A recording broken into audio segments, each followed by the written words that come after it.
Does the White House have a response to the court case that prevented your shutdown rifts going through? Does that take away the president's leverage to end the shutdown? I'm so glad you asked, because I have a very strong response. This is another far-left partisan judge who was smacked down by the Supreme Court in July for ruling on this exact same thing. In May, this judge tried to say that the President of the United States does not have the executive authority to hire and fire in the executive branch. Literally, nobody would ever try to make that argument except for someone who is extremely partisan. And of course, the Supreme Court rejected that ruling in July, and they said, no, the president does have the ability and the legal authority to fire people from the federal government. That is a responsibility of his job as the head of the executive branch.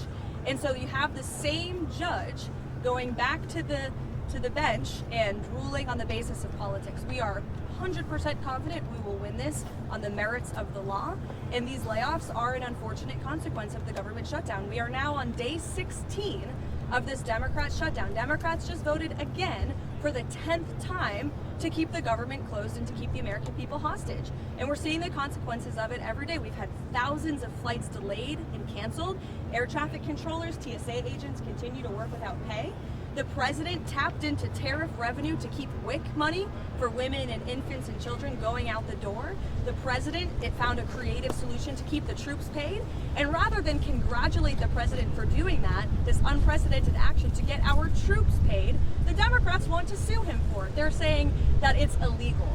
This just shows they don't care about the people who are hurting. They are shutting down the government purely for partisan politics because they don't like Donald Trump. And the only people that are suffering from that are federal government employees who are being laid off from their jobs, who are not being paid for their jobs, our military, our federal law enforcement, and the American people who can't catch a plane with holiday season coming up because flights are being delayed and canceled. Democrats need to do the right thing.